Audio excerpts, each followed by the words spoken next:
Chair Jackson, it is 5:30 and you have a quorum. Thank you. I only see two others, so I'll accept your word on that. Welcome everyone to the January meeting of the Commission on Equity for the City of Lacey. Welcome to those of you who are joining us remotely. Thank you for joining us today. I officially call this meeting to order, and the first item on our agenda is that of the approval of the agenda, previous meeting minutes, and the consent items. Is there a motion? Yeah, I move that we approve both the agenda and the previous minutes. I second. Been moved by Annie and seconded by John. Hi, John, welcome. Any discussion? Hearing none, those in favor of the motion say aye. Aye. Opposed? Motion carries. Is there anyone joining us remotely that would make a public comment to us at this time? Chair Jackson, I would just make a comment that if you'd like to make a public comment here on Zoom, you would raise your hand, or if you're on the telephone calling in, you would press *9 to raise your hand. Okay. Do we see any hands going up or any *9s being pressed? Chair Jackson, I don't see any hands going up. I'm sorry, what was that? Chair Jackson, I don't see any hands going up. Okay, thank you.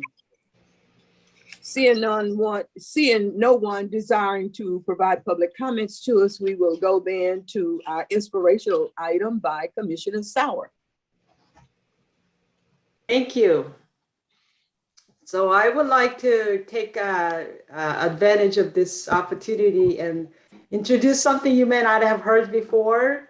It's called Shijo. It's Korean ancient form of poetry type, and it's often about nature. Like haiku, it has 3-line structure, but its form is more complicated, and thus the meaning more complex. So two Shijo I'm about to share is about Korean virtue of honoring royalty. So these Shijos were written in 1391 by Yi, who became king later in the new nation, and he's asking Chong, the old royal diplomat, to join the new dynasty. So his Shijo rationalized his action of betraying the old dynasty. So I'll read just one in Korean and give you how it, just so that you know how it sounds, and then I will give you the rough translation. So, 이런들 어떠하리, 저런들 어떠하리, 만수산 드렁치기 얽혀진들 어떠하리, 우리도 이같이 얽혀서 백년같이 누리리다. Did this or did that? What would it matter, I wonder? That arrow roots of Mount Thousand Lives, so entangled would it matter? You and I, like the roots entangled, 100 years to be enjoyed. And then the royal subject, Jung, answered, this flesh may die and die again until 100 deaths repeated. Might white born to dust, dirt and dust, may be or not the spirit withered, one true heart to my love only. How could that love really disappear? So with that answer, he got killed.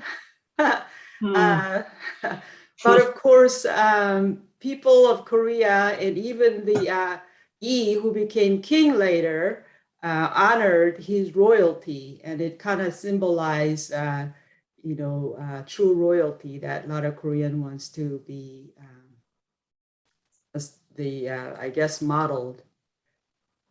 So now, what you really wanted to hear, maybe.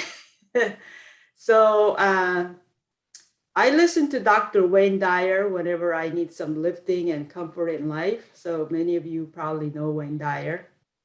Here's one I'd like to share with you today. So,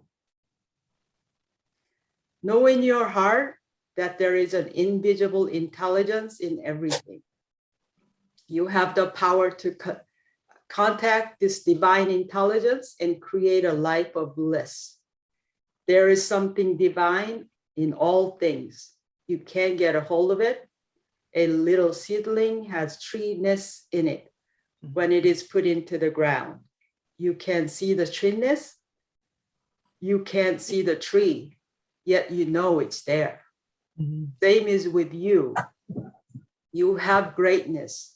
You have an energy that is so powerful. It flows through you and everything you come in contact with. Know it. Begin to trust it. And you will find yourself experiencing transformation in your life. Very nice, Kim. Thank you. Thank Thank you you. very much. Thank you. Yes. That takes us to our business items. And Shannon, would you introduce us to our city guests today? Absolutely. So joining us tonight is going to be Jeanette Seiler, and Jeanette is a recreation supervisor for our Parks, Culture, and Recreation departments. And so pretty much if you've ever been to a City of Lacey event, Jeanette has played an instrumental role in getting that event going. So with that, I'm going to turn it over to Jeanette, and she's going to provide an update not only on our Parks, Culture, and Recreation department, but also on our upcoming Lacey Cultural Celebration. Having me. I'm excited to get to meet the committee finally. Welcome. I'm going to share a couple of documents here because, you know, it's nice to have pictures. So just to kind of give an overview of our Parks Department and the kind of things we do. Our 2021 annual report's not completed yet. And our 2020 was not up to a normal year for us. So I wanted to go back to 2019 and kind of give you guys an idea of what our department does. So we have 1,100 acres of parks. That includes 26 developed parks and trails within the city and 35 undeveloped parks and trails, including things like sports fields, playgrounds, picnics, soccer fields, all kinds of outdoor activities. We have a premier regional athletic complex, which draws 1 million people a year in a normal year out to enjoy all the things that we have to offer out there. And you can see we do a lot of things in the sports realm. Recreation. Oh, go ahead. Do I have a question? In our recreation department, we log in a usual year about 366,000 hours of recreation are generated. And we take these numbers from the people that sign up for classes and the people that come to our events and are involved in our day camps and our aquatic programs. And we have all kinds of things that go on through the year that appeal to people of all ages and all interests and all abilities. And you can see the list of events there, though. That's what I do. That's except for the teen middle school nights. The rest of that is pretty much my area. We have the museum and community buildings, including the Lacey Community Center and the historic Jacob Smith House. And then the rest of our information on here is about our park maintenance and that part of the city staff that handles the upkeep of all the cool stuff that we have.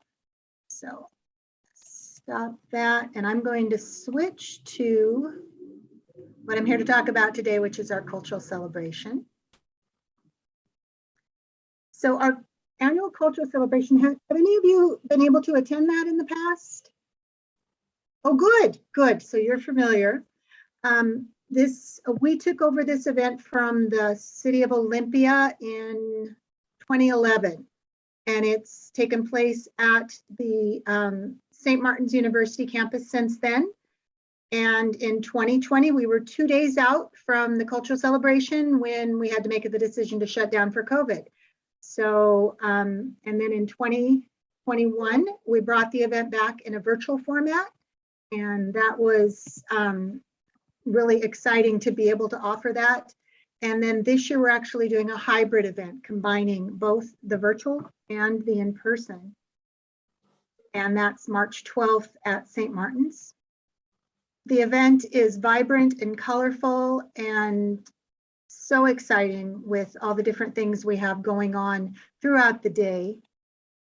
We have 2 stages of live performances and all kinds of dance and music and drums.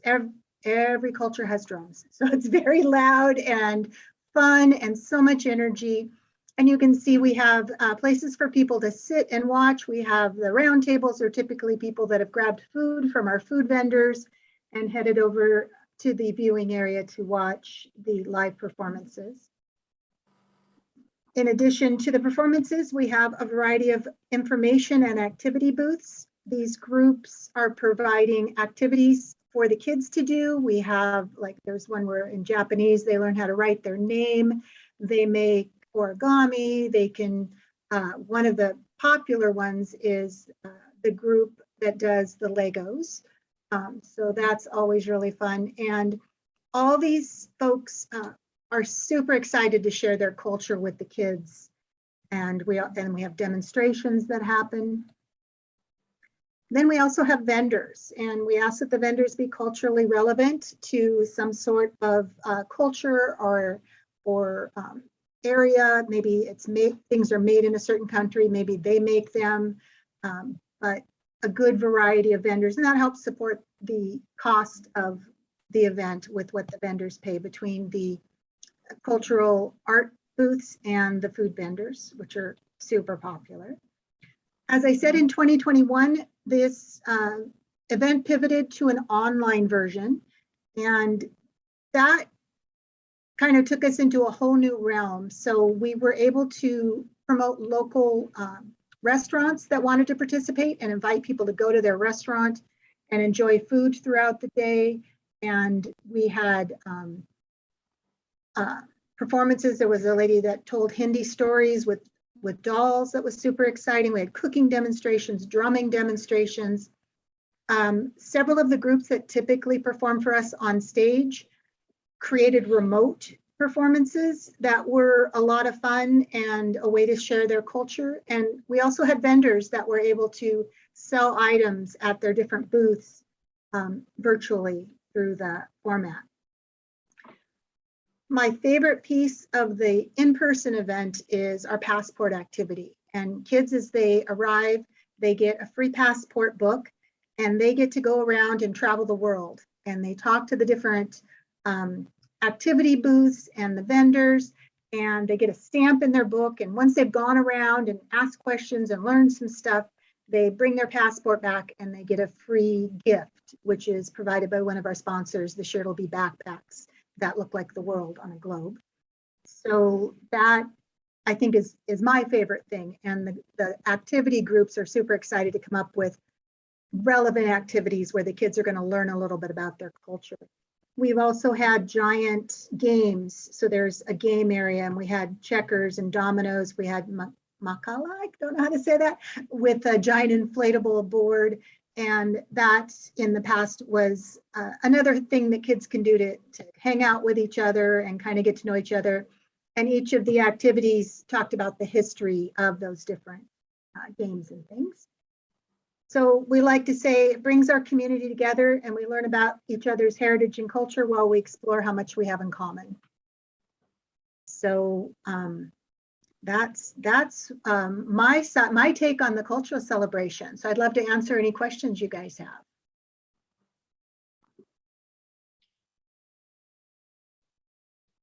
That's terrific. What mechanism do you use to reach out to these various ethnic communities? And do you have a contact list of who those key communicators are? We have basically the list that we've built from participation in the past is pretty much been, we've been limited to that. Last year, we made a strong effort to reach out to other cultural celebrations and other cultural things like up in Kent and Seattle area, because we were able to go virtual, it was easier to bring folks in who maybe didn't want to travel. So that group has built beyond that. And then it's just been word of mouth, pushing it out through our social media. And this year we do have our poster translated into Spanish. So we'll be putting that out to the Spanish speaking community through the school district and beyond. And we would love any ideas of new groups we could reach. And I'm excited to have this committee because I think you're going to be a key resource for this. Great. So would you share a little bit about, like, is there a cost, and the date you have for this year? How would someone participate? What does it take to participate as a vendor or? Oh, okay, sure. So our date is March 12th. Our applications are on the city website for the event. To come and be an information booth or provide an activity, it is free. And if you want to be a vendor, it is $50 for the day. And that also includes the online, which lasts for a month. So if you have an online store, you can connect that or connect with customers. We help you set that up. If you are a food vendor, it's $100 for the day. And then admission to the event is free for everybody that comes in. So then you can actually sell food at a vendor? Yes, we food vendors apply. We make sure we don't have 2 taco vendors. We try to spread it out. We usually have 5 to 8 vendors during the day. Some of them are just like we have a coffee or hot drink type vendor. She has different cultural drinks. We have funnel cakes and then some main course. So we try to mix it up. So, and basically I just spend the day eating my way around the world. It's a lot of fun. So yeah, we do take vendors for that. And we also take applications for performers, or if there are groups that want to tell stories or want to do a demonstration. With this online version, it opens up a whole new world of someone could just film themselves cooking something and share it. And that's what we tried to incorporate last year that we can expound on this year. I have just a little comment. When you said, well, about the passport and about eating your way around the world, it'd be fun to think of it as eating our way around Lacey, that we are actually here. We are the world. We often are born here, not in the country of our parents or whatnot. So, just that, just knowing that it's us. It is, and it's our own community that is then coming together and sharing our history and our culture. And what I love about it is even though there's differences, like I mentioned, the drums, like every culture seems to have the drums, that we all have something in common. And I think once, especially the kids that come in and their eyes are open to all the different things in the world and all the different people, but yet you see them sit down with a kid they didn't know and just start playing a game with them or talking to them or sitting at the table and enjoying the lion dance or something together. So there's so much value in this event and bringing the community together. Yeah. Your sports events, sports teams, I have a grandson who was on the 4-year-old and 5-year-old soccer teams, and just the variety of people we have and the kids getting together and the parents all on this, that is critical to our getting to know each other. Definitely. Yes. We need to I'm so excited to be getting back to in-person things. It's really hard to connect over a screen.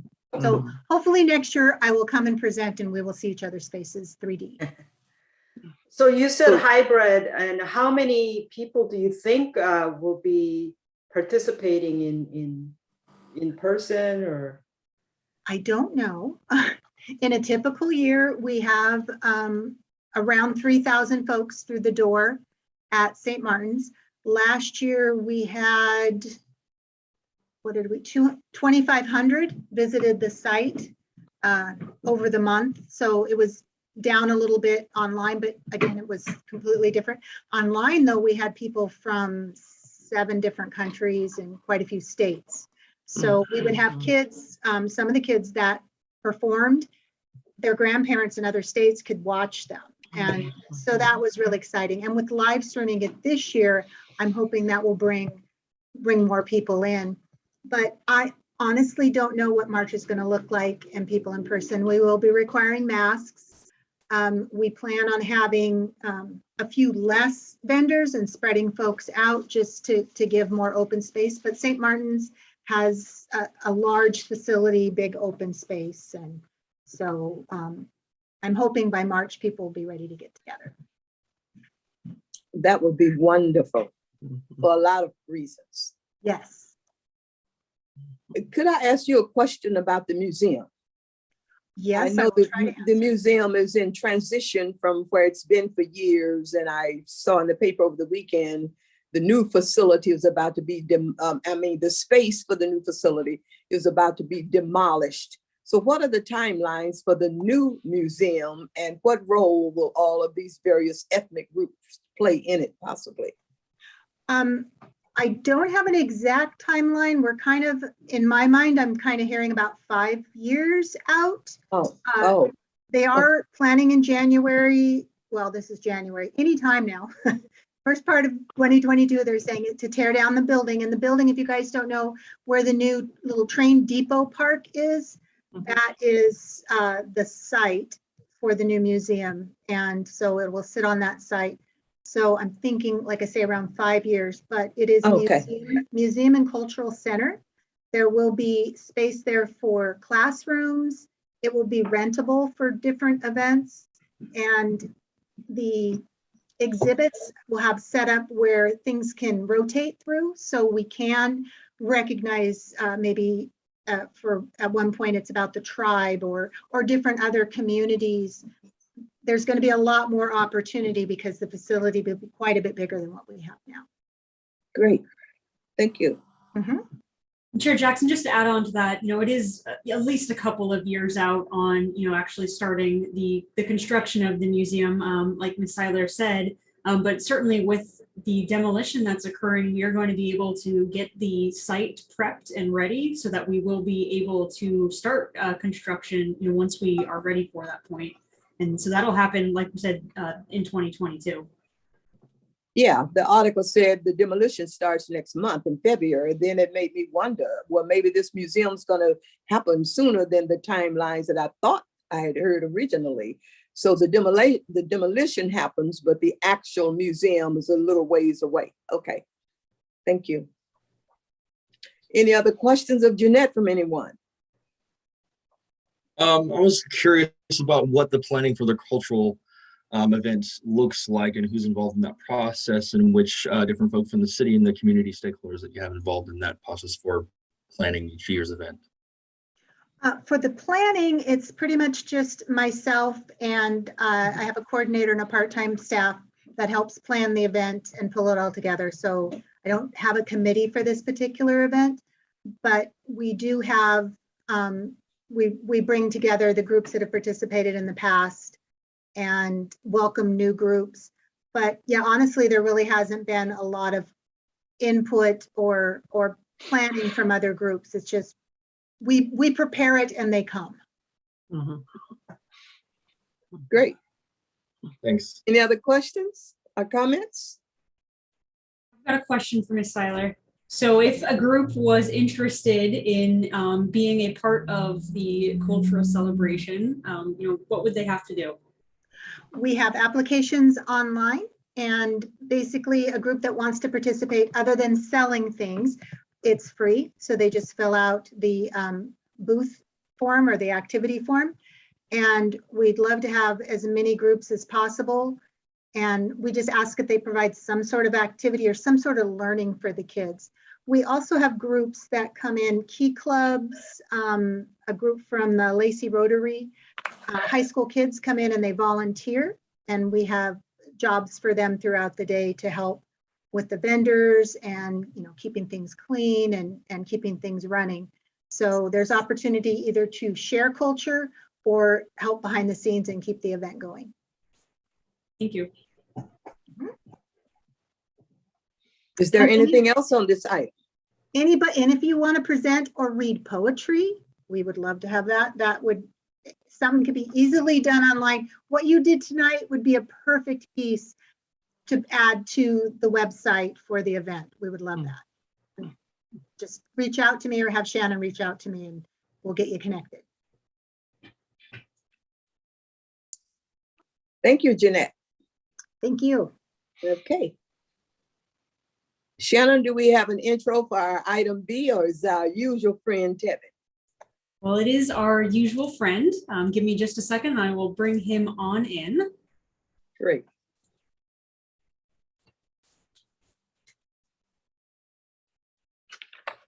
And Tevin is here to help us with our next workshop on our strategic diversity, equity, and inclusion plan.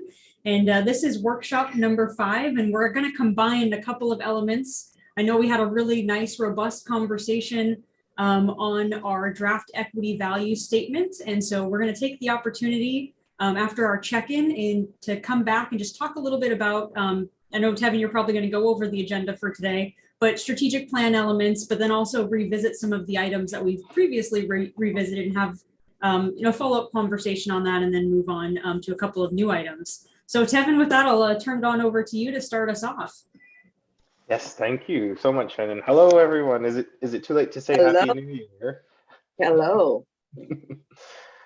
Hi, Tevin. I'm going to screen share because we have a lot of topics to cover this evening. Just gonna switch over here.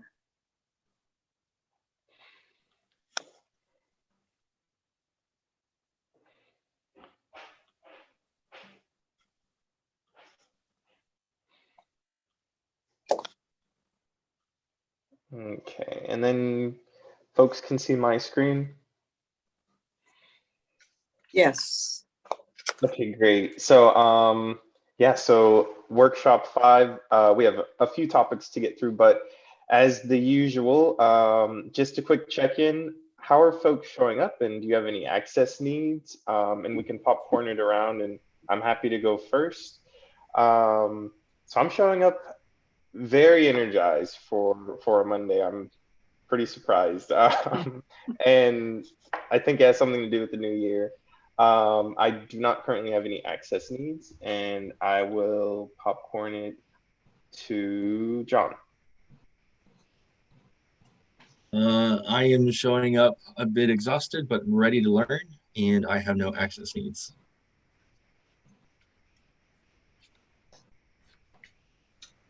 I will popcorn over to Commissioner Clay. All right. Mondays are always my food bank shift. So got home, got some good spaghetti in my tummy, and I'm ready to work. How about over to Commissioner Sauer? I have no access need, and I am showing up a little anxious. I have something big coming up at work tomorrow. I'm a little anxious, so I need to quiet down a little, but I am here fully. I would like to pass it on to Commissioner Jackson. I'm okay today in all regards. Yes, good to be here, good to see all your faces, and good for us to be able to engage in our work as we move on. So thank you for that. Cliff, you're there. Yes, I have no access need. I'm coming in today having had my wife at home for the past week. She's been dealing with COVID-19. So she just had some minor symptoms that she's worked through, but she's been quarantining and she has a few more days to go. And how are you doing, Cliff? I'm doing fine. I have no symptoms. I, didn't catch it from her. So I am doing good, doing well. Great, great. And Shannon. Well, I have no access needs, and right now I am doing great, and I'm really excited to have our workshop today. So I look forward to it. Great, thank you, everyone. So very quickly, what we're gonna do is we're gonna talk about the elements of the strategic plan, and I wanna answer any questions that may come up. Shannon is actually gonna lead us through the analysis and kind of where we're landing on some of the statements that we've drafted thus far, some of the additions, recommendations, things of that nature. We're going to cover briefly the topic of intersectionality, which we all already know, but definitely worth a little bit of a deeper dive.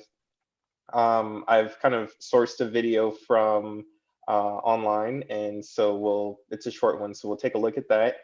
And then hopefully we'll definitely still have some time left to talk a little bit about our visions for the future. And so we have an activity planned where we will actually start to put some of these elements together in preparation for the next time we come together in February. And then before we jump in, did anyone have any questions on the agenda? Okay, great. So I'm going to skip ahead to strategic plan elements. And the strategic plan is fed by the work that we've been doing thus far. And so this strategic plan is reflective of, or the elements in it are reflective of our vision, our mission, and our values that we're creating. One thing I wanted to highlight, and something that I think is important to touch on again, is the word strategic at the end of the day. And so the best way I can describe it is strategic is not business as usual. And so sometimes folks in other spaces I've been in may say, like, you know, this is strategic. However, it actually looks a lot like other things that are already being done, or, you know, have been done, or, you know, it's maybe an improvement on a process, but it's not very different from something else that already exists. And so even as we continue to plan and think through what does it mean to be strategic, what would be not business as usual, that's kind of the things we want to have in mind, top of brain as we go into our planning activities today.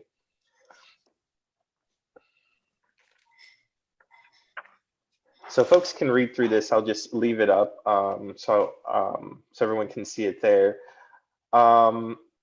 Really big piece, again, is the mission I want to highlight. Equally are the other parts, but that mission is, again, why do we exist as a group? What is it that we're here to do? Centering what it is that we're focused on. The vision statement comes into play, and again, the backdrop of all of these things are those values. What is it that we say are our guiding principles, or what is that North Star that we're headed towards? And I'll just give a moment for folks to look this over.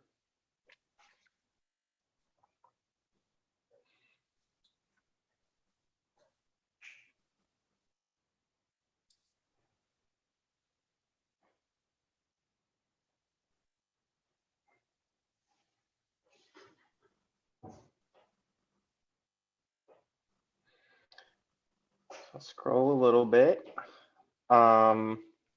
Here's just a very high level example. This document, for example, has a specific vision, endeavoring to create an example so that everyone reading will understand various elements that can be included in a strategic plan. There's a mission for it, why does it exist, provides a general outline and examples of elements of a strategic plan. Values is the document is committed to providing accountability, accessibility, and respect. And we also have some goals and strategies here.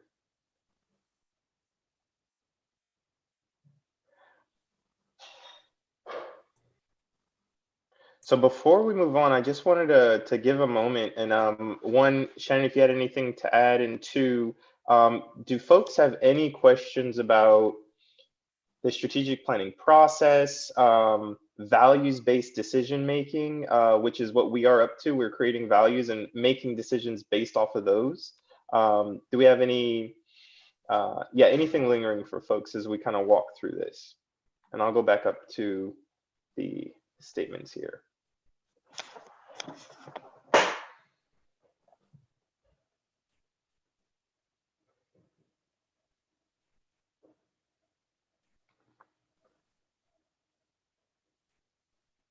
So the vision and the mission, they don't have the benchmarks, but the strategic plan has the benchmarks. Is that right? Yeah, absolutely. So benchmarking could be a piece of what goes into that strategic plan as a strategy. Let's take a look at, across departments or across sectors to see what's happening.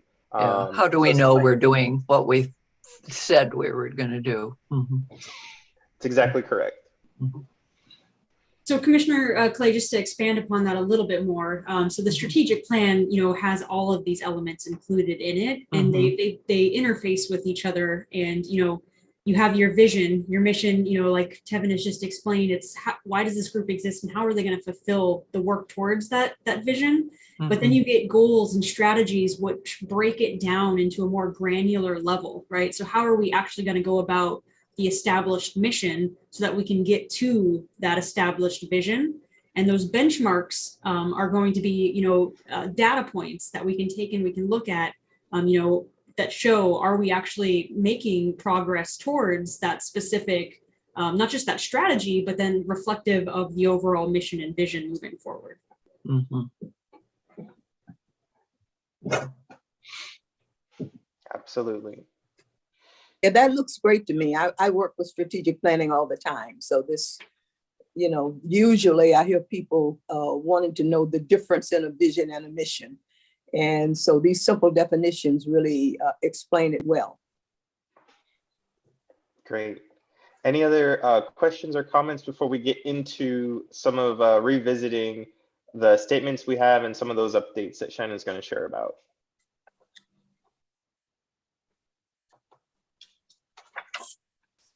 Okay, and then Shannon, did you want me to keep screen sharing? I can, and I can scroll to that area, or would you like to? Kevin, I'll screen share because I think, we can make some real-time adjustments if we need to make some real-time adjustments, and I can also make some notations. So I'll share my screen with you all. And I just want to walk through, and we're going to start with our draft equity statement. And I know we've looked at this a couple of times. And so if you recall at our last meeting, and can you all just give me a thumbs up or a head nod if you can see my screen? Perfect. So a couple of meetings ago, we reviewed an initial draft equity statement. And then at the last meeting, Chair Jackson provided some input and some feedback with the draft equity statement. And then we had a conversation about, looking at both of those statements, what kind of elements did we have more questions about? What did we want to, take a deeper dive into?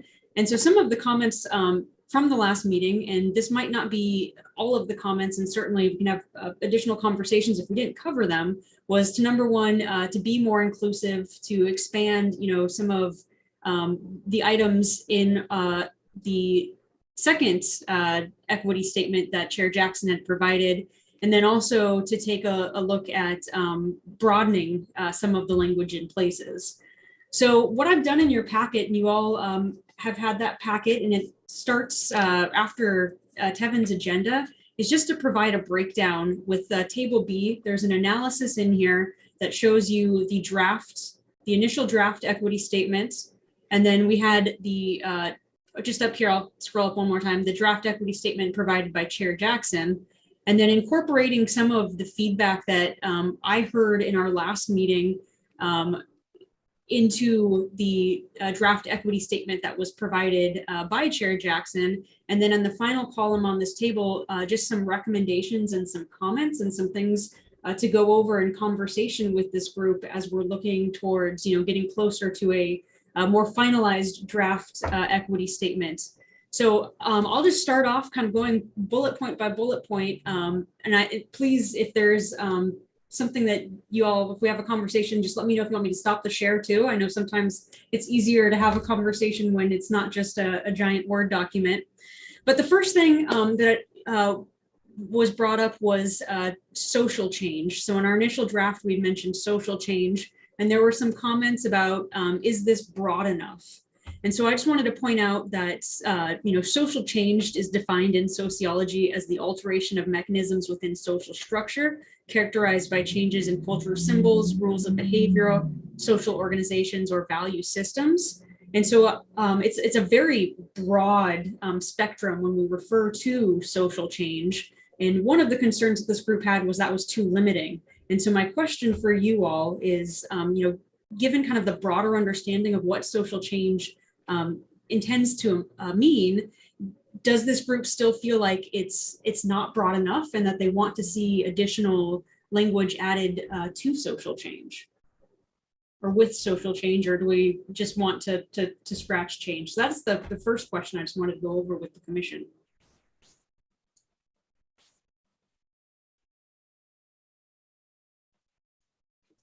Well, I had provided some input on that change, social change, and I was looking at it from the point of view that we are an equity commission in advisory to a city government. And the kinds of changes that a city government has an opportunity to make were somewhat different from social change per se.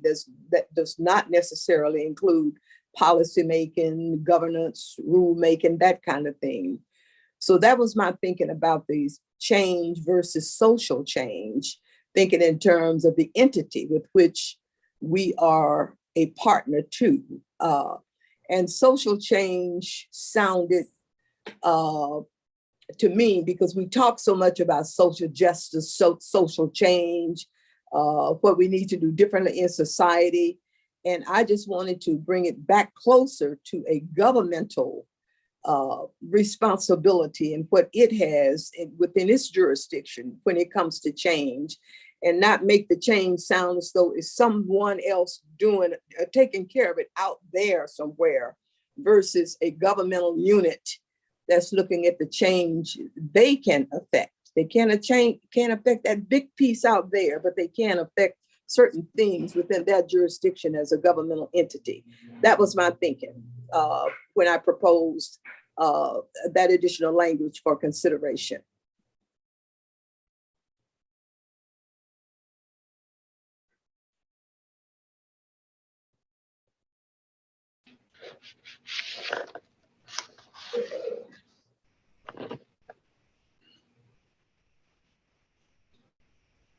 I'll just speak a little further then, since you guys are quiet on that other end.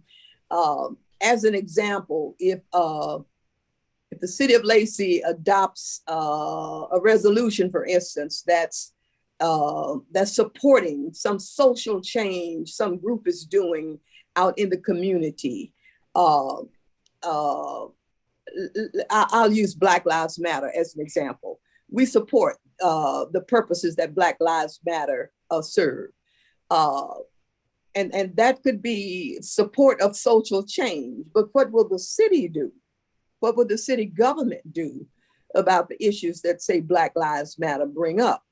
What's within their jurisdiction and their domain that they can do other than pass a resolution in support of this social justice action? You kind of get where I was coming from with that? Mm-hmm. Yeah, that makes sense to me, that if we're going to recommend policy change to include to up the number, the diversity in our workforce, or look at housing, discrimination in housing or something, yeah, I see what you're saying. And I would support that, to just make it change. The thing I was hoping to get some good discussion going on and to achieve in the long run was to make sure that this equity commission wasn't just another group of people coming together to talk about things and nothing changed. And in the long run, for the kind of issues that we identify. And Tevin talked about the word strategic. If we're to be a strategic commission and not be the same old kind of commission, that cities put into place just to be able to say they have one. What are we going to do differently to have some substance, bring about some substance to whatever change we're talking about? And change for the sake of change, doesn't do much good. But what are we trying to accomplish by virtue of the changes that we want to see made, of which social change is one of them?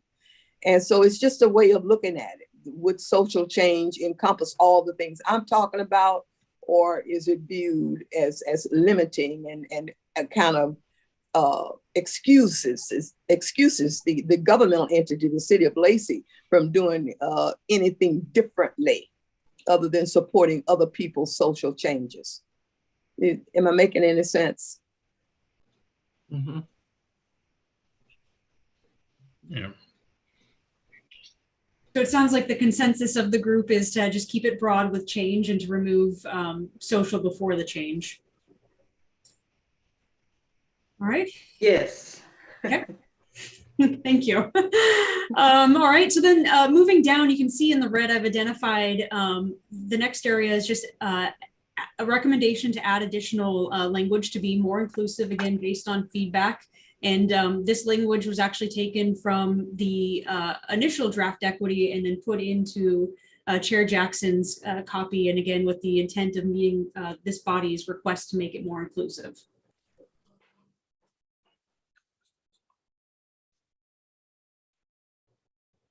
Right. I'll move on to number 3, which is there was a reference in Chair Jackson's draft to systemic racism.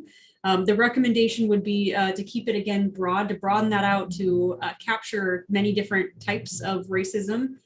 For example, systemic, but also structural, individual, institutional, etc. Mm-hmm. I don't have any problem with that, Shannon, Yeah, I agree. Mhm. and the explanation for it. Okay. And then just to put this into this section right here, just to kind of make it fit a little bit better. The 4th recommendation was to use community member rather than citizen, again, in the intent to be more inclusive, to consider, business owners, those who work for nonprofits, UGA residents, and others who have direct impacts here on the city of Lacey or, interact with the city of Lacey. Mhm. Yes. No problem. Uh-huh.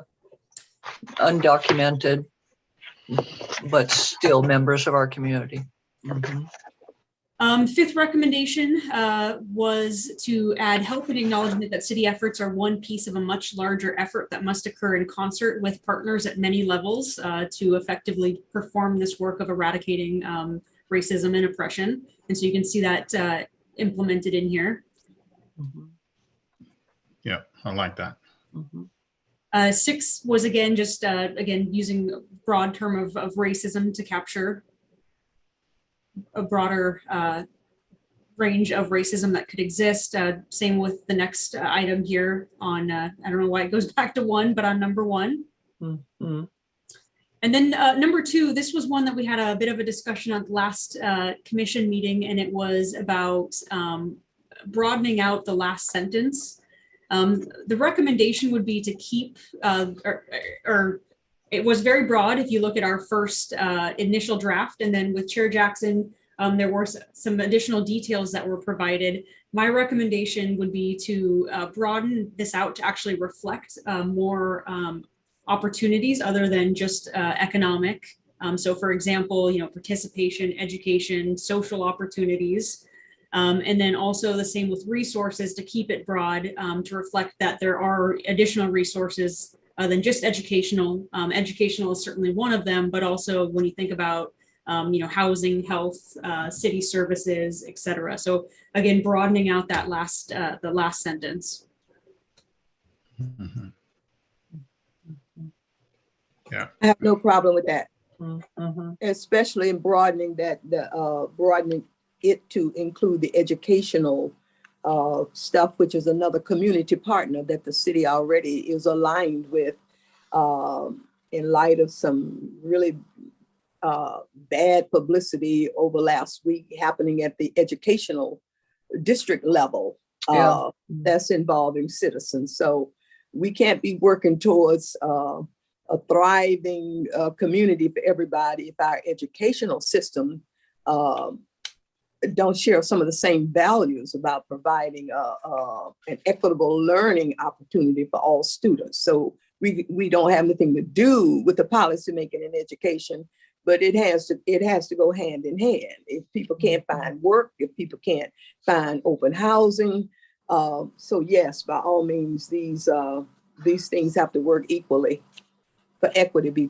to be taking place.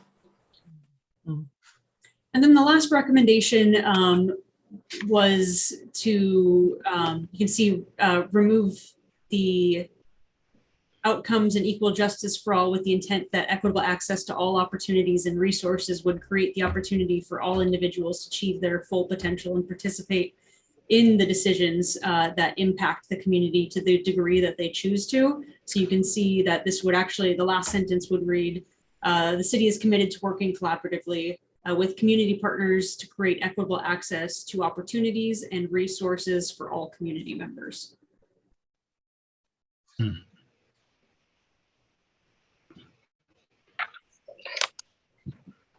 I like that. Yeah.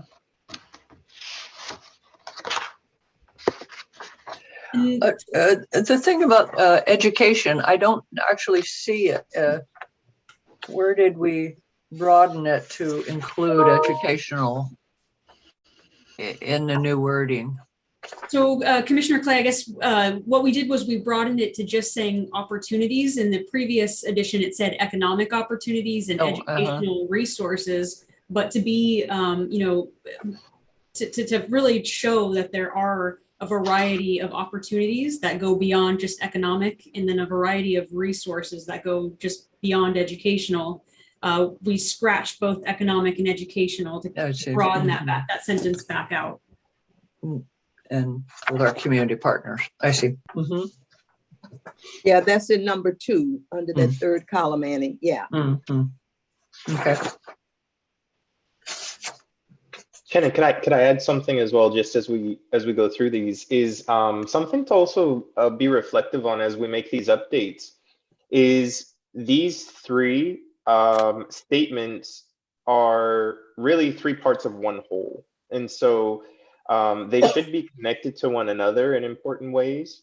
And so kind of like a really good recipe that has really great ingredients, it comes together at the end to make something even better than any one was alone. And so this will play into the other elements. And then at the very end, when we have our mission, vision, values all together, that will be something different and unique from what they would be if they weren't, if they just existed in a vacuum, they weren't next to anything else. Right. So it sounds like the one change to make is, again, to remove social. And other than that, the commission is good on the recommended edits. And again, this is a draft, and we're going to continue to do our community engagement and outreach. And so certainly something that we will revisit as a whole when we look at the document moving forward. So let me just the one sentence that we have dropped that I had recommended some consideration of in the beginning of that middle column there, where I was saying we recognize the influence, we being the city of Lacey, we recognize the influence of privilege and implicit bias and acknowledge the power and influence, etc. It's my hope that we don't get so far removed that we lose sight of what brought us into being and the kinds of things we are trying to get at, the whole racism and racial inequity and that kind of thing. However it fits, I'm not pushing for it, but I'm just saying I see that whole thought dropped and removed at this point, because that's part of what we're talking about here. Chair Jackson, thank you for pointing this out. And let me just walk through the recommendation here. And I'm sorry there's not a bullet point specific to this, but it actually is, again, one of the things we wanted to do was just broaden this statement out. And so that's why it says we recognize the power city government has to impact the lives of our community members. And part of that was, implicit bias, for example, just one form of bias that, may exist. And so we just wanted to make sure that we are broadening that out so that we could capture, other Okay. types of, for example, biases that might be in existence. Excellent. Right. Okay. Thanks. And then the paragraph before it does say, we see a disproportionate negative impact on BIPOC people, which, I'm glad that we're stating that. So maybe that helps.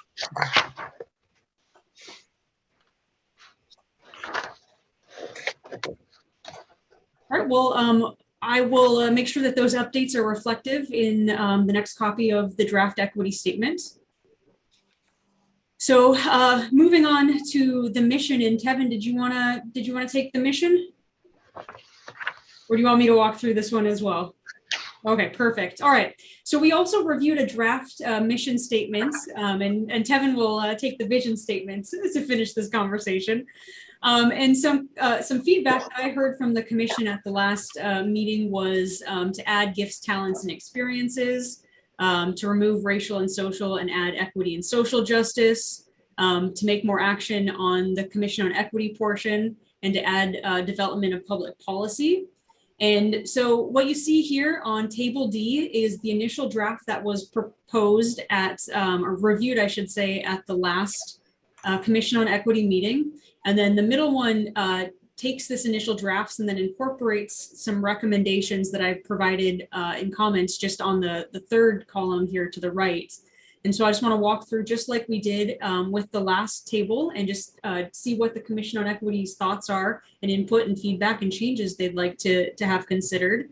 But the first thing I just want to say is this portion right here, I think, is a really great portion, and the gifts, talents, and experience and contributions certainly incorporated that into that.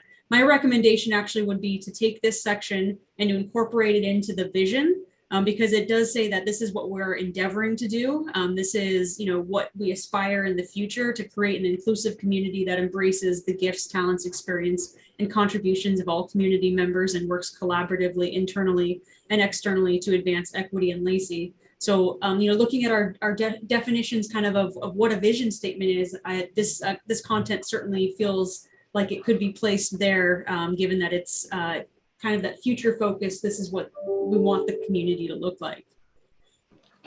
So any questions or comments about that one?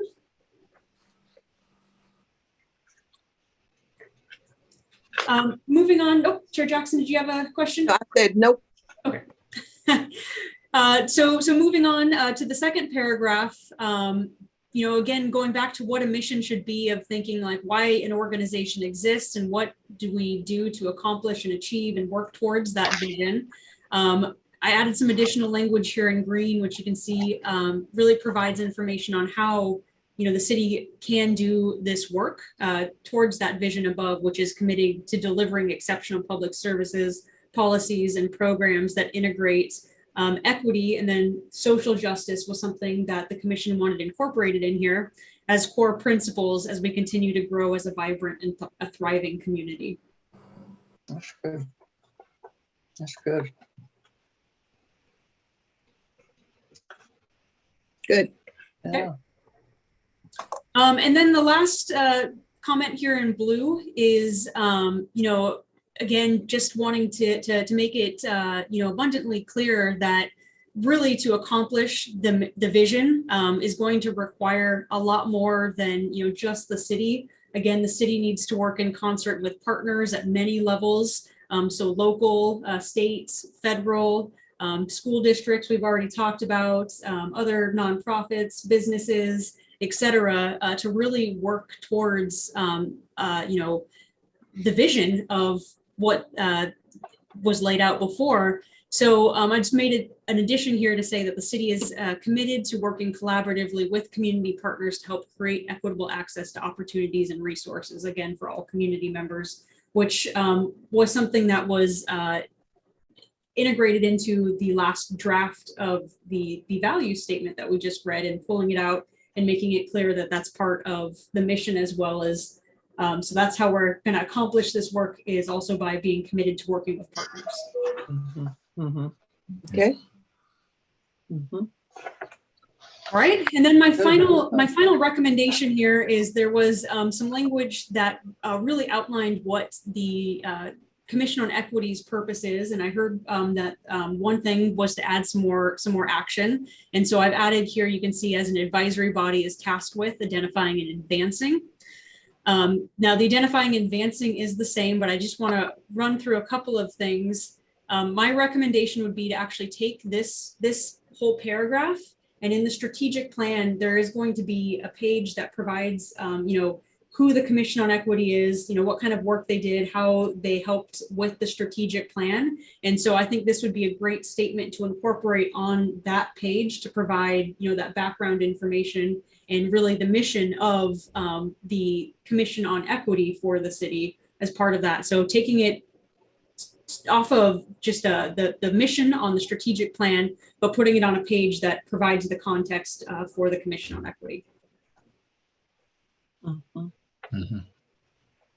That's good. We don't need it to, the mission to be very long. We just need it to be succinct. correct.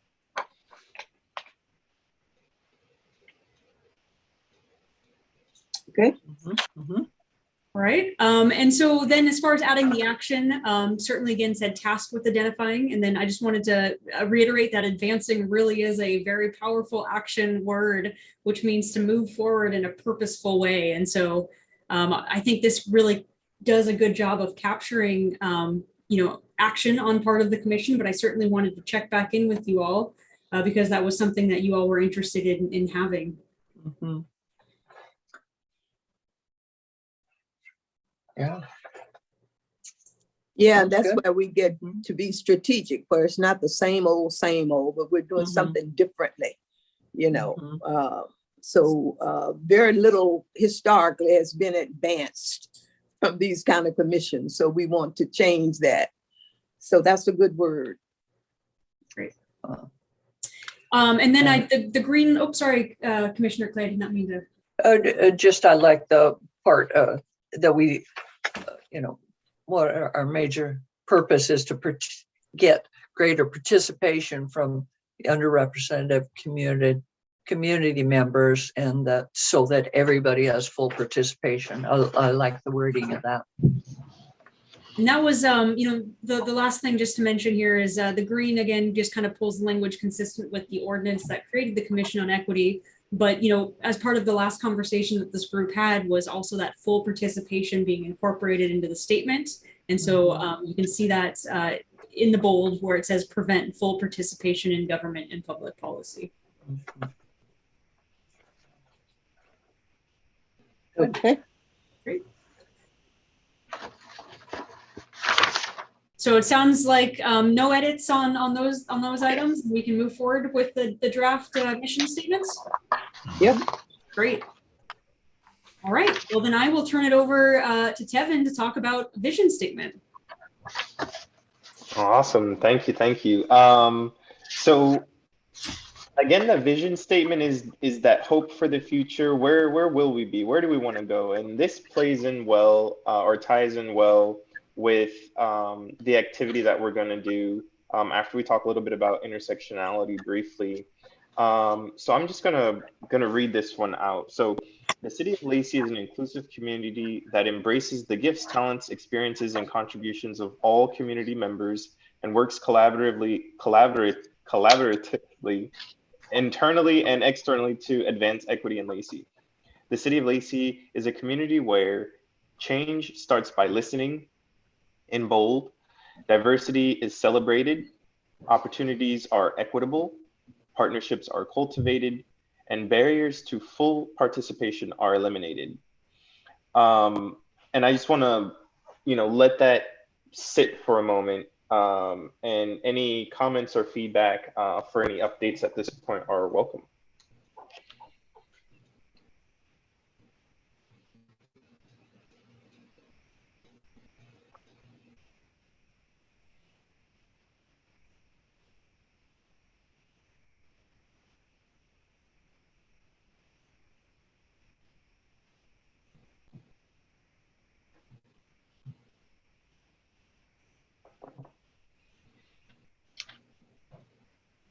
I would just comment, Tevin, to say that a vision statement with this need to be stated in the present tense as though it is, and as we strive for it. It also outlines the areas where the biggest part of our work is going to be, because right now it is not in some instances in various degrees.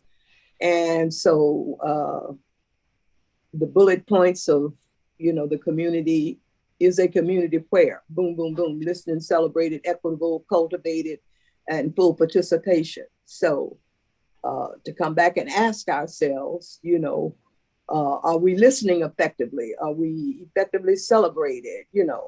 And therein lies the direction to help guide our goal making and strategic directions. So this is stated very well. Thank you. One thing that I am not sure how I would word it, but the idea that Lacey is committed to tackling things head on if they arise. I mean, these are all positive statements, and I like the bullet just as a change from all the other words, just paragraphs. But I don't know, what could we say to just show that Lacey's committed to doing the hard work? Something like another bullet that says challenges are faced head on, or something like that. The city of Lacey is a community where, and then another bullet talk about the challenges that are faced head on, for lack of a better word, but something along those lines. Yeah. Mm-hmm. Where action is happening. I mean, I don't know. Like show that we are in action or in active state of doing things. Is that what you mean, or? Yeah, I guess maybe this isn't in no, I think it's in a vision. I mean, that we're wanting to be, to listen. We want to celebrate our diversity. We want our opportunities to be equitable. And if and when problems arise, we're dedicated to, committed to doing the work. Yeah, I don't know. My words are not coming together on something. Anybody else have a? Well, that sounds like the accountability piece. And to me, it seems like we would capture that in our goal setting. Not in the vision. And then make it measurable. Then we can look back and say, are we listening? Are we providing opportunities, and have examples should come forth at that time. Full participation over a period of time, we should be able to measure any improvements with participation. What tools are we using to affect that? Tevin, do you have any words around what I'm thinking? Yeah, Commissioner Clay. So something that I think was maybe in an earlier version of this is something about speaking directly to the collective culture. And so it sounds like fostering a culture of collaboration or something similar to that, perhaps. One thing I will say, though, is for a vision statement, this is kind of, without being too, out of reach.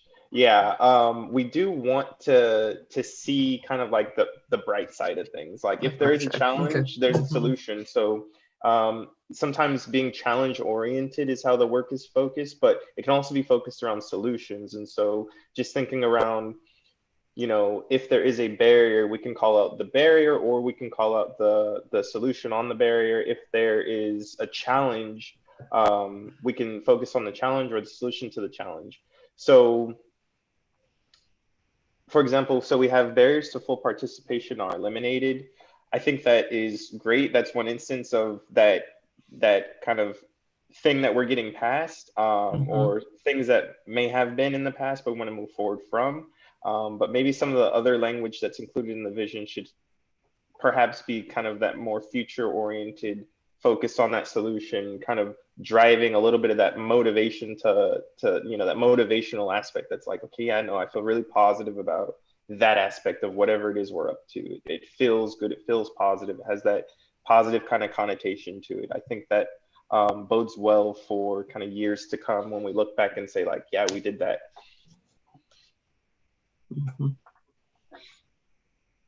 I hear Okay. I hear Annie saying something to the effect that challenges are acknowledged and addressed. As a bullet, the city of Lacey is a community where challenges are acknowledged and addressed. And these other things don't change per se, but we know what issues are facing us today. What might they look like 3 years from now, 5 years from now, 10 years from now, whatever they are. We're a city that acknowledge these challenges and work towards solutions. I hear you. That's what I hear you saying. Yeah. Oh, wouldn't that kind of I'm sorry, the last barriers to full participation are limited. Wouldn't that kind of say that? I would think.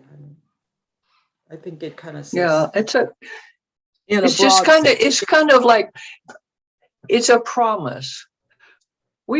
You know, the city of Lacey, we promise, like you say, to meet our challenges. We promise we want these things, and we promise to meet them. So, commissioners, I think this is some really good feedback, and we can certainly go take a look at some languages and provide some you know, potential additions to the vision. This is our first time taking a look at it, so we will come back to it. What I am hearing is, you know, kind of potentially adding in that an element that would show the accountability to you know, facing challenges in the community, taking on challenges and being accessible to the community. So we can certainly take a look at some additional languages, and we'll bring it back to the commission to consider for the next workshop. This is very helpful information. Okay, great.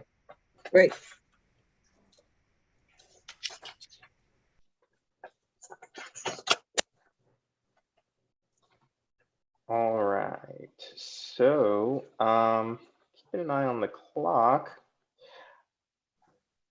I would like to switch over to chat briefly about intersectionality, something that we're all familiar with. And I'm just going to screen share here again quickly.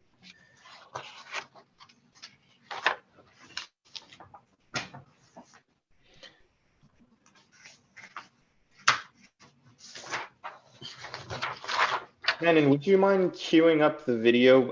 I've had other issues playing from my Zoom for some reason, but I'm just going to talk about intersectionality briefly.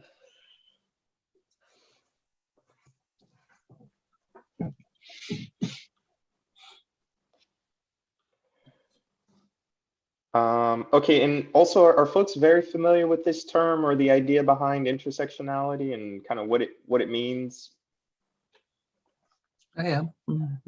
Okay, great. So just to quickly was that page included in our background material? I didn't see that. Yes, it's a single page. Yeah. Okay. One paragraph. Yeah, and this definition does also come from the Office of Financial Management, which has a great glossary. It's not the full list of every term, but this is a big term, and it's got a lot of other resources in there that are great. But in a nutshell, it's that framework for understanding the interaction of cultures and identities held by an individual. And so in the video, we're going to see kind of what does that mean. So folks are people with more than one identity. So someone isn't just a woman or a man or someone that is maybe gender fluid, but they have other identities that interplay and intermingle in their daily lives, and that creates their experience. And so intersectionality just aims to understand that it's not just one thing. So sometimes folks are, is it a race issue or is it a gender issue? And it can actually be both at the same time. And so understanding that, it's not just that, we're inviting everyone in the community into our, our fold, but we're saying like, hey, if you have a disability, we're making space for that as well. So it's not just that you're, part of a group, but you may be a subpart of a group, or that subpart may even have other subparts. But understanding that we're much more complex than just these initial, how folks may present or not present. Maybe folks have a disability, it doesn't seem like they do. Understanding that there is that complexity to our lived experience. So I'm just going to play this video, or we're just going to take a quick peek at this video, and then we'll share thoughts right after, just keeping an eye on the clock. Hopefully we'll have some time for our activity at the end. Share my screen, Tevin, and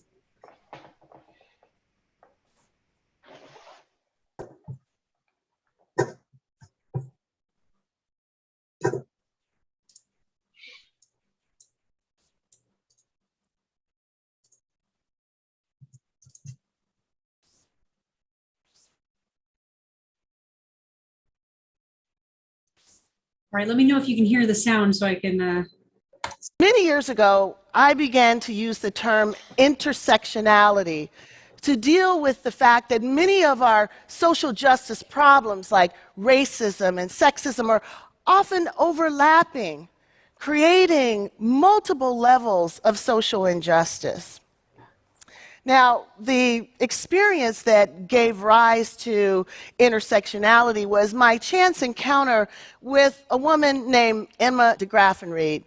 I actually read about Emma's story from the pages of a legal opinion written by a judge who had dismissed Emma's claim of race and gender discrimination against a local car manufacturing plant. She applied for a job and she was not hired, and she believed that she was not hired because she was a Black woman. And the argument for dismissing the suit was that the employer did hire African Americans and the employer hired women. The real problem, though, that the judge was not willing to acknowledge was what Emma was actually trying to say. That the African Americans that were hired, usually for industrial jobs, maintenance jobs, were all men. And the women that were hired, usually for secretarial or front office work, were all white. Only if the court was able to see how these policies came together would he be able to see the double discrimination that Emma de Graffenried was facing.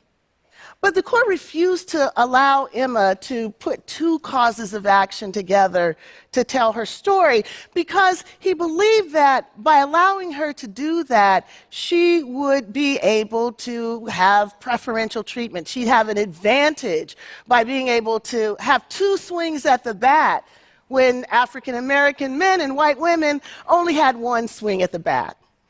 But, of course, neither African American men or white women needed to combine a race and gender discrimination claim to tell the story of the discrimination they were experiencing. Why wasn't the real unfairness law's refusal to protect African American women simply because their experiences weren't exactly the same as white women and African American men?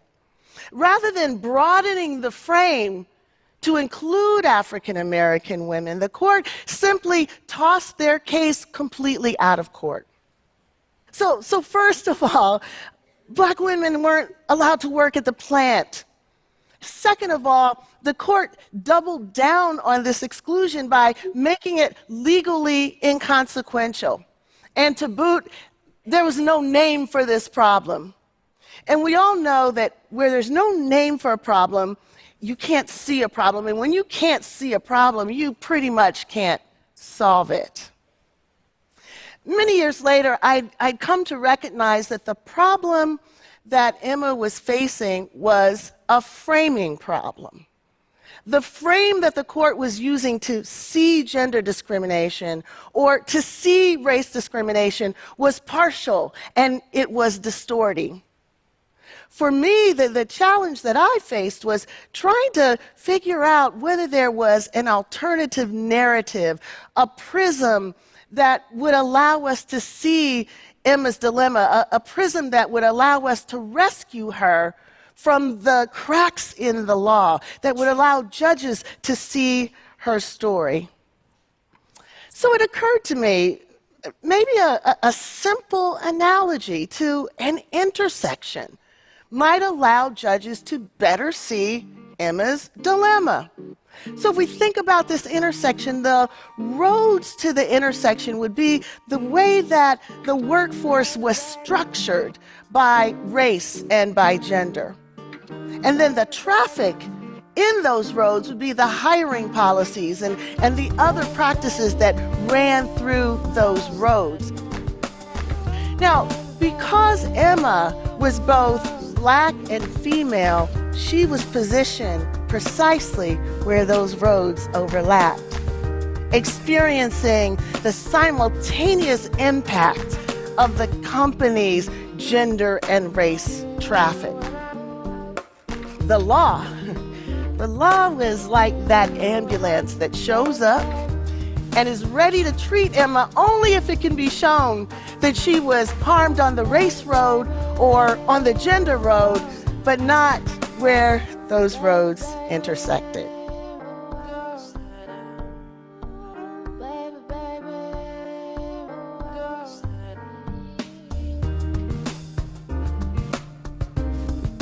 Heterosexism, transphobia, xenophobia, ableism, all of these social dynamics come together and create challenges that are sometimes quite unique.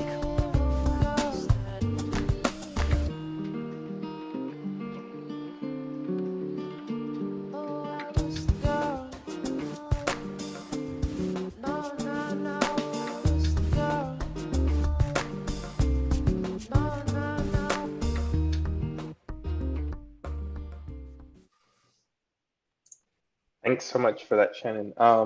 And Kimberly Crenshaw, if folks are familiar, has a lot of great work. Coined the term intersectionality, and to this day, I even recently has been, sharing some of these concepts for folks that are in decision-making places to just keep that at the forefront of our minds. But also open to any comments, just briefly, and hopefully we have a little bit of time left for a quick activity.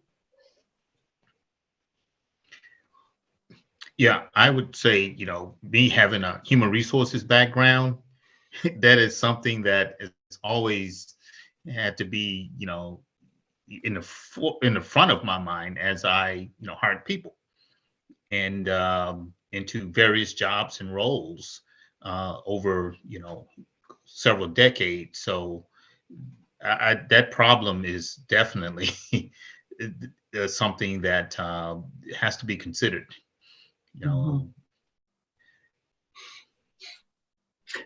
And I'm learning also the intersectionality of privilege and discrimination, where she could be a woman,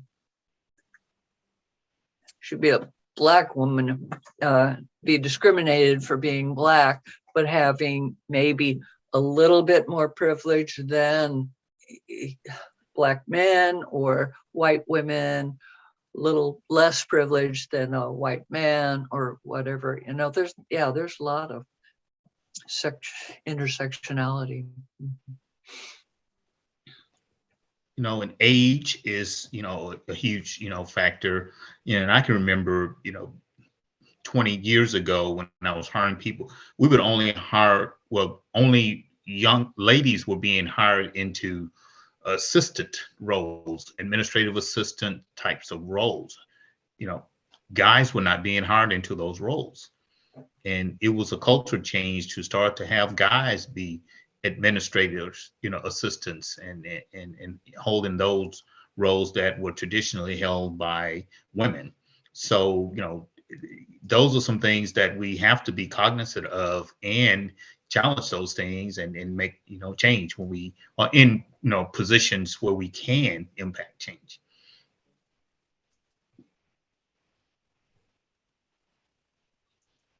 Then when you add on other areas of intersectionality, and using the example of the Black female, she could be disabled. She could be a lesbian. She could be low income. I mean, all of those things that are looked at individually now become super compounded in one individual. And I also realize that, you can never judge by the cover. Even a person who may look obviously one or that, you just never know that person. Like, Commissioner Jackson said, that person have so many different, even within the family, you have Black, white, disabled, LGBTQ. I guess these things are not that simple, and you can't just make a judgment with a quick glance at things.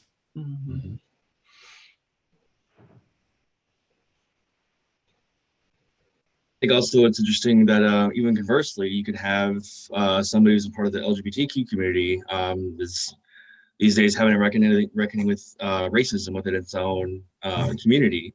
And just because they're a part of one minority community doesn't mean that they can't discriminate or have these implicit bias against another minority community. And also conversely, a person of color can be homophobic towards somebody. And these things cross over and there's overlap, but they're not mutually exclusive either. Even though that it may be, I guess, a bit counterintuitive sometimes to think that. Yeah, and you look at things like the privilege, you look at nepotism, someone worked for a company and so their son, their daughter automatically come into, specific roles just because, not necessarily based on their skill sets. So nepotism, privilege, plays a role. Yeah, great to keep these things in mind as, this commission is going to be thinking through strategies. In the couple minutes we have left, I wanted to navigate to a bike rack with you all. It's a virtual bike rack, and this is where we are going to populate some of the ideas we have for strategies that will go into our strategic plan. And so I'll screen share here quickly. If folks can, you're going to want to locate the email from Shannon that has the full agenda and COE items, and we'll do this quickly here. So commissioners, this starts on page 9 of your packet.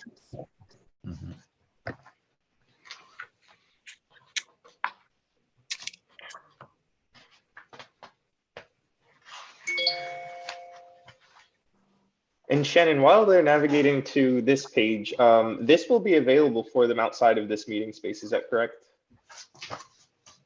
Correct, and I will be able to show kind of what the online portion of the bike rack looks like. And the intent is, we're just starting this conversation. The next business item is just a wrap up on our community engagement update. And that's something certainly to take a look at as we're thinking about, what might be things to put into the bike rack to have future conversations on, for strategies and goals for the strategic plan. So yes, you will all be able to access this for the next couple of weeks and maybe even beyond that as we continue this conversation. Shannon, you might think how you can help folks like me. If I go to this email, I can do this link, but you might think about how do I save it on my desktop so I can go back to it or what. Okay, Commissioner, later we can certainly connect on ways to get that saved or other ways to get that information. But Tevin, do you want to walk through the actual exercise, and then I'll show what it looks like online just so you all can get familiar with that as well. Appreciate it, absolutely. And quickly here, so based on your experience with this commission, initial community input, and your time in Lacey, what would you wish to see the city of Lacey accomplish in 1, 3, or 5 years? What would you like to see the greater community accomplish in that same time frame? And so really, this is the time to think strategically and say, you know, this is something that I think would be amazing, and it might be in the next year, it might be the next 3 years, the next 5 years. As we build the strategic plan, we're going to be looking at categorizing this wish list into different categories. So we're going to want to look at not just what we think we'd like to see, but also what category would it fit in, if any. Maybe there's some that aren't listed, a different category that would work. And so I'll let Shannon kind of go over what these links are, but these are the links that you'll use to provide that input. And it's really cool. It's in a shared space so we can see what other folks are adding and updating, and we'll revisit this next month.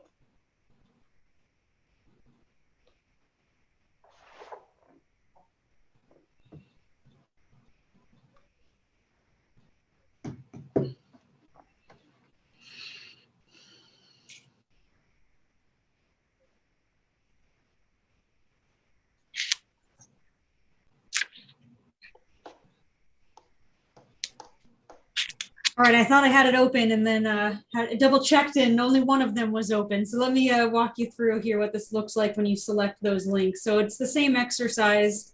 We just created a platform very much like our alternative community engagement event, where you all can go to the first link that is provided. You can select the commissioner, so select yourself, and then provide, hey, here's the category, here's what I'm thinking, here's my thought. And then you would just hit submit, and then that'll go back to what the bike rack itself, which you all have the access to see, like Tevin was saying, what's been placed in the bike rack through the second link. And so this is what the second link should look like for all of you. So certainly if you don't see this, let me know. And these are just some notes that we'd taken from a previous Commission on Equity meeting, but you'll be able to see again kind of what some thoughts are, what were those categories, what were those items that were contemplated. So again, this is something where you can go to it and provide, let's say, for example, 5 ideas, come back the next day and maybe you've got 10 more to provide, and come back another day and you've got 15 to provide. So don't feel limited. You can put in as many as you want.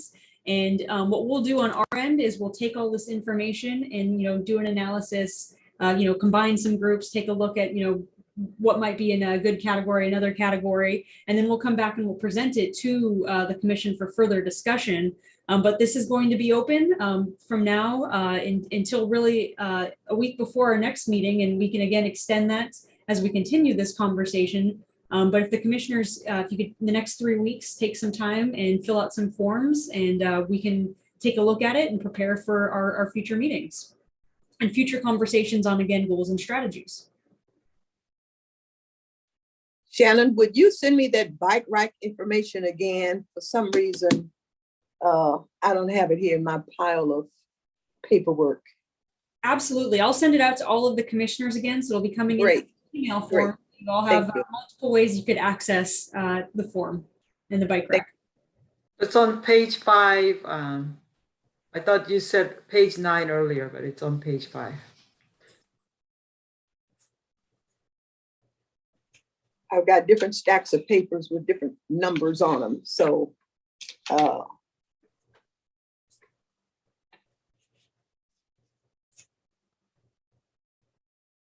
any questions, commissioners, on the exercise? Anything to add? Tevin?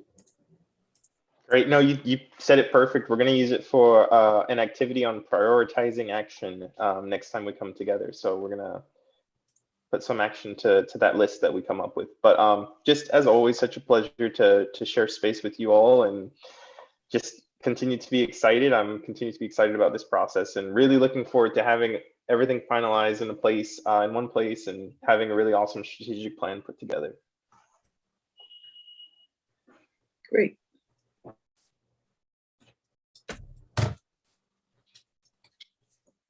Is that it for Tevin this time? I think that's it for Tevin this time. All right. Thank you, Tevin. Thank you. Thank you. Thank you all. Bye. All right, that takes us to item 4C. All right, well, commissioners, like I just mentioned, I just wanted to provide Commissioner Clay, do you have a question? Maybe your hand was just frozen for a second.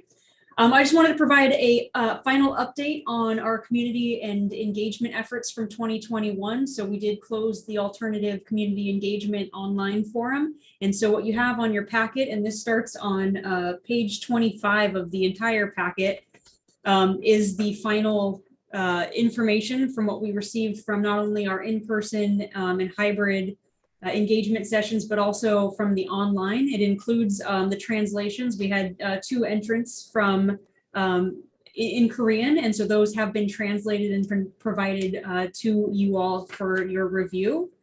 Like I mentioned, as we're looking towards doing the exercise that Tevin just provided an overview with, and thinking about, what are things to accomplish and to look at in, 1, 3, and 5 years, this is a really good foundation, hearing some of this input and, again, reconsidering it as you're filling out that form. Any questions on the community engagement final form, the final report for you all?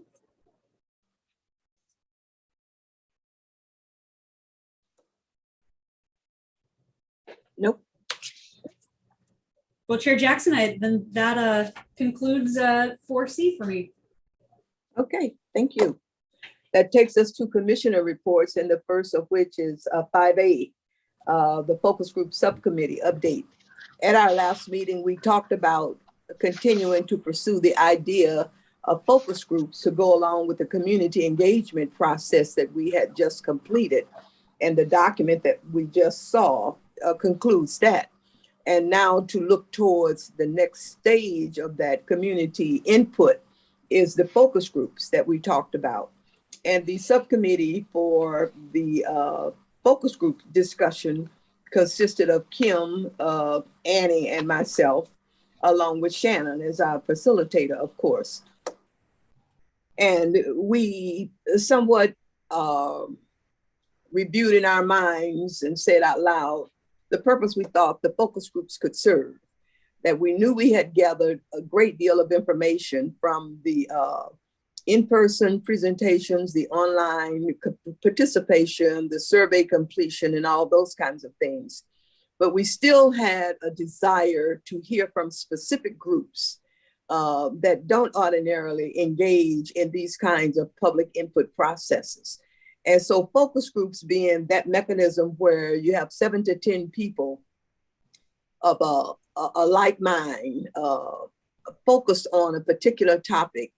And in this case, we're talking about a further extension of the questions that we asked in the open engagement session, and looking at how we could plan them in such a way where we're reaching the people that even our other engagement process didn't get to, by way of venue, time, circumstances, and all those kinds of things. And so the summary page that you have of that meeting that happened on January 18th with the subcommittee, you'll see the kinds of things we discussed. How do we go about creating them? How do we develop the plan for these focus groups that's going to be happening? How do we proceed? Over what period of time do we want these focus groups to be completed? And so we talked about those kinds of things and the groups we wanted to make sure we were including in this whole process. And so we just finished talking about how inclusive we want to try and make the work of the Equity Commission. And so as we look at the focus group discussion that took place, we want to further develop this plan so that we can begin to implement it. And it becomes an ongoing part of our strategic planning process, looking at the groups that we want to hear more from, and certainly looking at those racial ethnic groups that are premier, and then the intersectionality of a whole bunch of other factors come into that. But to start with those racial ethnic groups and decide how many focus groups we want to do, and over what period of time, because we want the additional input gathered from the focus groups to also be a part of our data gathering as we move into our strategic planning process and the action steps and the kinds of things we want to track for ourselves as we just finished identifying. And so the subcommittee didn't get into that level of detail because we had the bigger picture discussion going on. But we do need to develop a focus group plan so that all of the commissioners can play a role, that we use the commissioners as contact points initially as we try to identify who are those sub-communities within our community and how do we reach those people.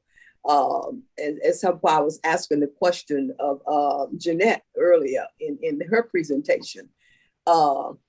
And so that's going to serve a number of purposes, not only for our commission, but for the city at large, as we identify those underrepresented groups and how do we reach them and what are the mechanisms we have to tap into to get to them. So that's going to be a part of our focus group planning.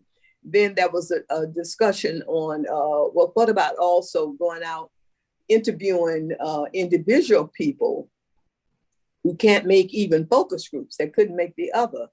And I responded to that by saying that's another aspect of data gathering and not so much the focus group. The focus group is one mechanism, but to actually go out and individually interview people is another level of engagement that we had not talked about yet.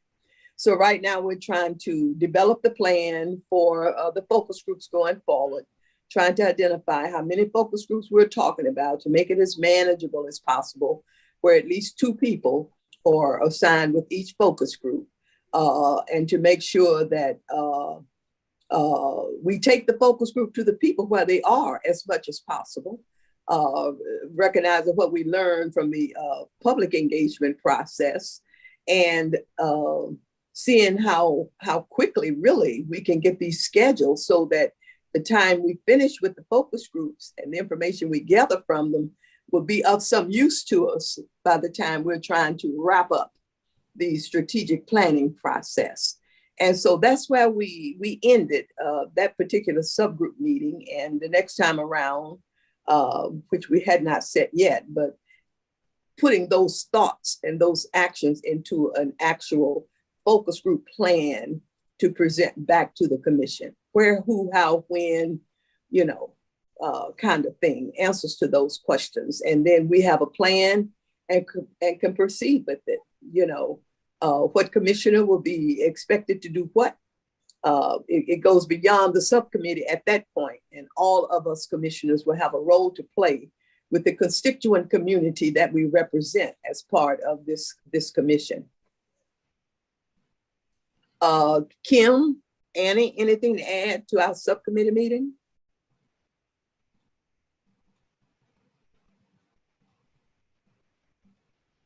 Annie?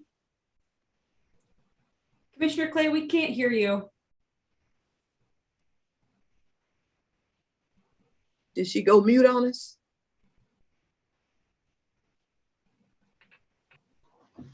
Did we lose her? How about now? There she is. Okay. Oh, okay. We can hear you. I was but not freezing see you on now. one. I was freezing on one screen. I had to get onto another screen. But Okay.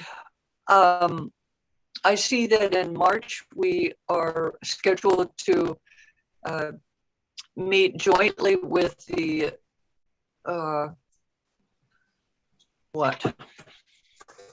with the youth council, and we talked about that as being a very good touch point with the youth in our community. So I Right. feel like that can be, you know, counted as one of our focus groups, and maybe we can that'll help us get started. We talked about, yeah, in our own, the communities that we're a part of, to identify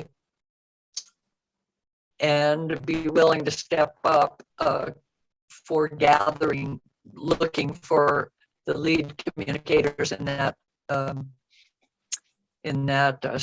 sub community, the place maybe to meet, and just start identifying which ones we personally could step up and do.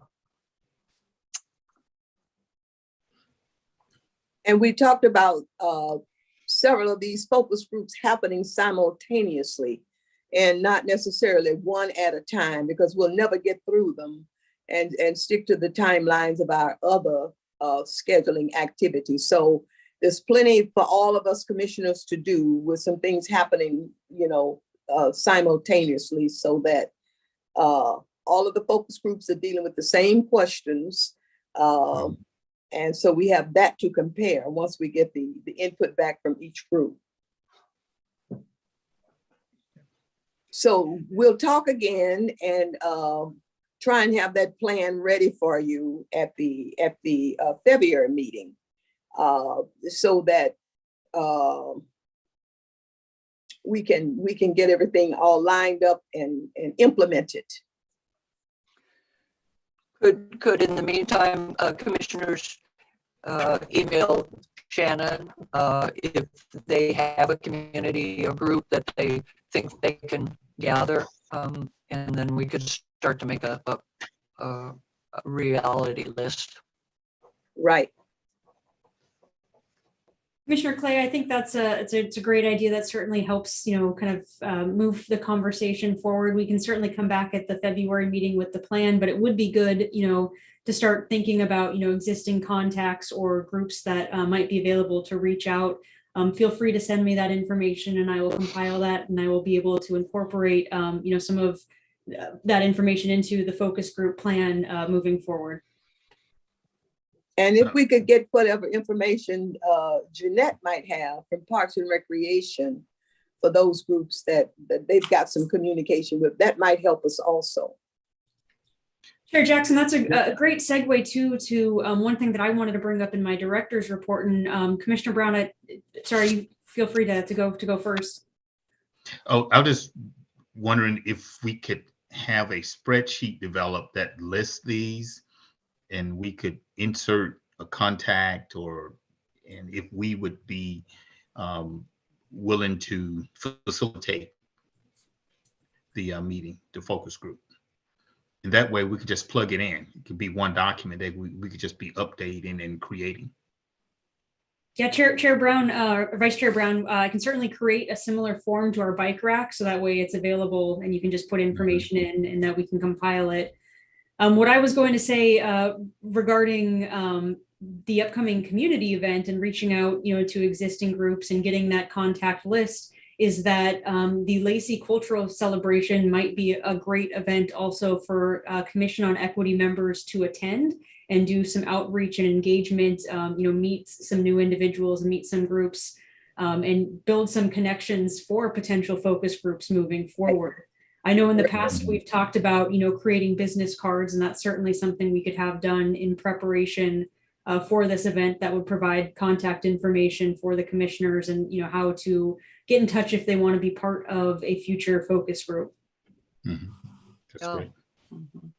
I was thinking about that when the cultural celebration was being presented, what an opportunity that would be for us, for the Equity Commission to engage in the participants in that activity. Mm-hmm. Yeah, we should have a little table. Mm-hmm. Yes. Mm-hmm. Great. Well, that's it on the focus groups, and we'll come back to the commission with the focus group implementation plan for the February meeting. Okay. Very good. So that takes us to item 5B. Vice Chair Brown.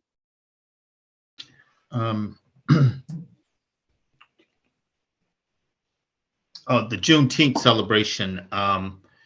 Shannon had sent an email to the contact with the Fred U. Harris Lodge, and we did, after some time, get a response.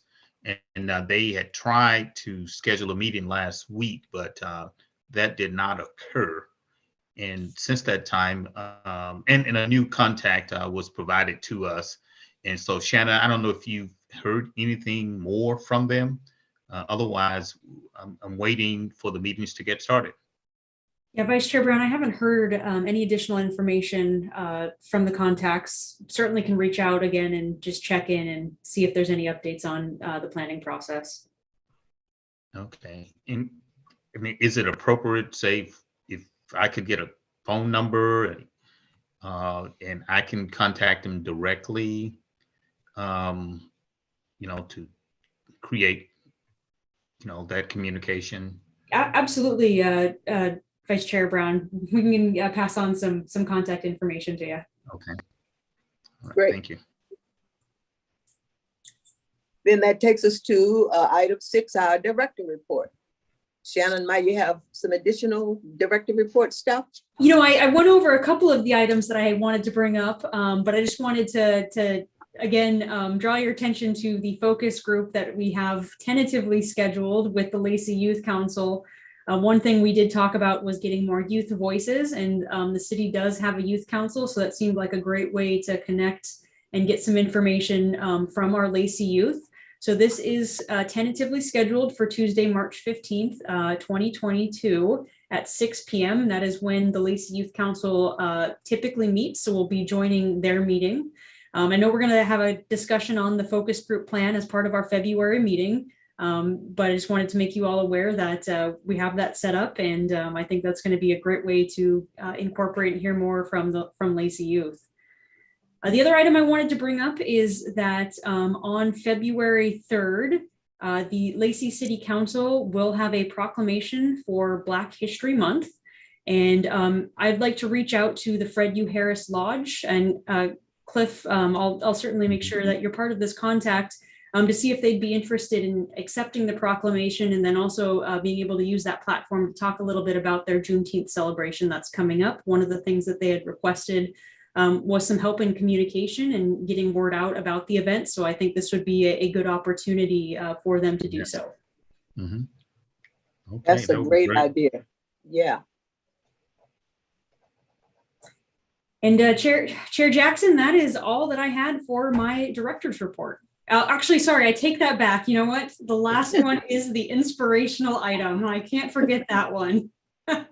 Are there any commissioners that would like to do the inspirational item for the February meeting? I guess I can take that on since it's going to be Black History Month, huh? So. How about that? Thank you, Cliff. Mm-hmm. Very good. Good. And so that is the end of my director's report. Wonderful, wonderful. Please note those meetings coming up. Let's get them on our calendar and be as involved in those things in addition to our regular equity meeting on the 28th. If there's nothing else to come before the commission, or is there anything else to come before the commission? Any other commissioner remarks?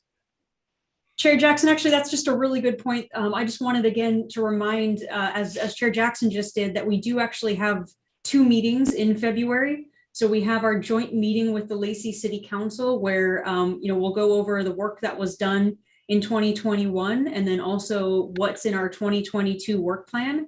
And that is on February 24th at 6 p.m. And so you'll all be getting an invite for that meeting as we get closer to that date.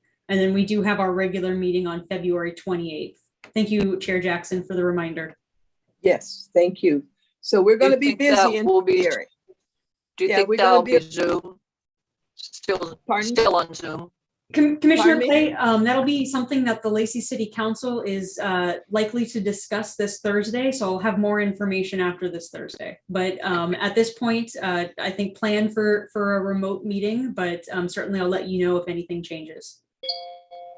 Did you say that February 3rd, we have meeting to attend as well with youth? So that's March 15th. Oh, March 15th. And that is at 6 p.m.? Correct. Okay. The February 3rd is not a meeting that we need to attend.